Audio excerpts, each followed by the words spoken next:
ప్రస్తుతం ఉన్న పరిస్థితుల్లో మాకు యాంకర్గా పెట్టుకుంటా డబ్బులు లేవు కాబట్టి నిర్మాతలందరం ఇలా వచ్చాం.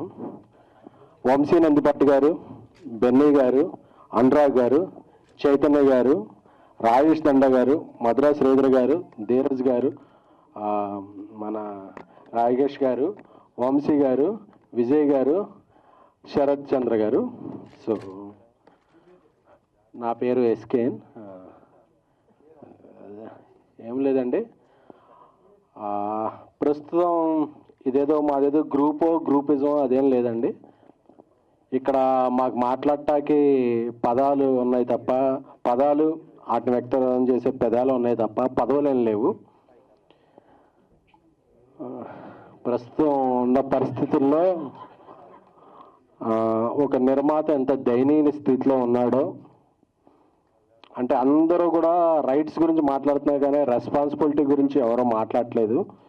సో అందుకనే నిర్మాతలు అంటే నేను సోషల్ మీడియాలో కొంచెం యాక్టివ్గా ఉండటం వల్ల ఏంటో అందరూ కూడా మీరు 100 కోట్ల సినిమాలు తీస్తారు కదరా, టికెట్ రేట్ ఎంత పెడతారు కదరా, ఇలాంటి ఇదే అవుతున్నాయి. కానీ మేము ఎవరో 100 కోట్ల సినిమాలు తీయట్లేదండి, అలాగే టికెట్ రేట్లు కూడా హైకులు పెట్టుకోవట్లేదండి. బట్ మేము we're existing in this industry, we're part of this industry, we're heart of this industry.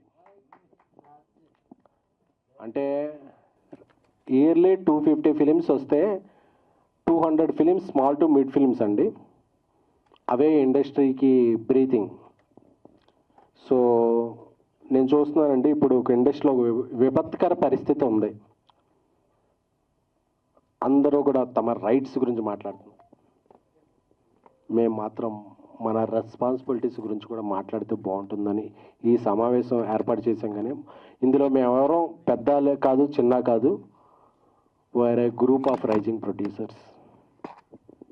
అందుకని మీడియా అందరినీ ఇక్కడికి వచ్చిన, ఎందుకంటే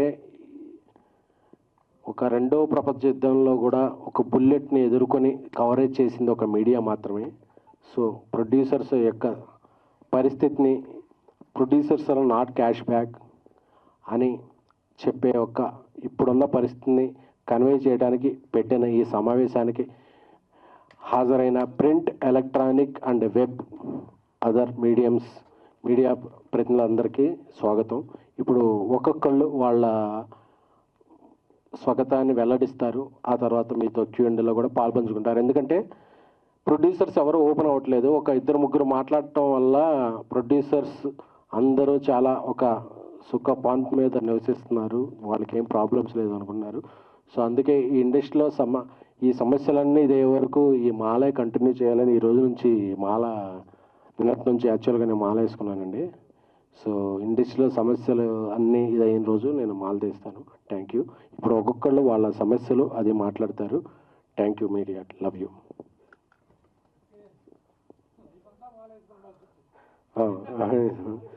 ఇక అంటే ప్రొడ్యూసర్గా ఉన్నప్పుడు నెత్తి మీద రుమాలు లేకపోతే మాల వేసుకోవాల్సిన పరిస్థితి ఉందండి. Thank you. మీరు స్టార్ట్ చేసింది. హాయ్ అండి, ఈరోజు మీడియా ఈ ప్రెస్ మీట్కి వచ్చిన మీడియా అందరికీ థ్యాంక్ యూ. 30% ఒకేసారి పెంచడం అనేది ప్రొడ్యూసర్లందరికీ చాలా కష్టమైన పని. మొన్న కొంతమంది 30% ఒకేసారి పెంచడం అనేది ప్రొడ్యూసర్లందరికీ ఇబ్బందికైన పరిస్థితి. ప్లస్ ఇంకో పాయింట్, ఏ రోజు వేతనాలు ఆ రోజు ఇవ్వాలని అందరూ అడుగుతున్నారు. ఇక్కడ ప్రొడ్యూసర్లు అందరూ హ్యాపీగా ఉన్నారా లేరా అని గుండె మీద చేసుకొని చెప్పమంటే ఎవరూ హ్యాపీగా లేవు. ఒక సినిమా హిందీ డబ్బింగ్ కొనుక్కుంటే సినిమా ఆడలేదని రిలీజ్ తర్వాత 50 లక్షలు ఆపేస్తున్నాడు. ఓటీటీ రిలీజ్ తర్వాత 50%, 1 month అని అగ్రిమెంట్ ఉంటుంది, 4 నెలల తర్వాత ఇస్తున్నాడు. మేము కూడా డబ్బుల కోసం వెయిట్ చేస్తున్నాం ఇక్కడ. కానీ మేము వెయిట్ చేయం, ఏ రోజుకి ఆ రోజు ఇవ్వాలనేది మాత్రం చాలా ఇబ్బందికరమైన పరిస్థితి. ఇంకొకటి, నాదే ఒక సినిమా లాస్ట్ ఇయర్ సెట్లో 250 మంది జూనియర్లు ఉన్నారు. అక్కడ కరెక్ట్గా కార్డు ఉన్న వాళ్ళు 50 మంది లేరు. మిగతా వాళ్ళు ఎవరు? మరి యూనియన్ ఏం చేస్తుంది? ఏమీ చేయట్లా, కామ్గా ఉంటున్నారు. ఇది కూడా ఒక రకమైన మోసమే. నాన్ మెంబర్స్కి ఇస్తుంది ఒక రేటు, మెంబర్స్కి ఇస్తుంది ఒక రేటు. మరి ఆ డబ్బులు ఎక్కడికి వెళ్తున్నాయి? ఇది అందరూ ప్రతి ప్రొడ్యూసర్ వాళ్ళ ఎక్స్పీరియన్స్లో జరిగింది తప్పులే. ఇవి మోసం అని నేను అంటలేదు, ఇవన్నీ బయట పెట్టాలి. అండ్ ఈ షూటింగ్ ఆపడం వల్ల నాది ఒక సినిమా రిలీజ్ ఉంది దీపావళికి, షూటింగ్ ఆపి కూర్చున్నాం. ఇది కరెక్ట్ కాదు. వయా మీడియాగా అంతా మాట్లాడుకొని అందరూ ఒక దాని మీదకి వచ్చి సపోర్ట్ చేయాలి.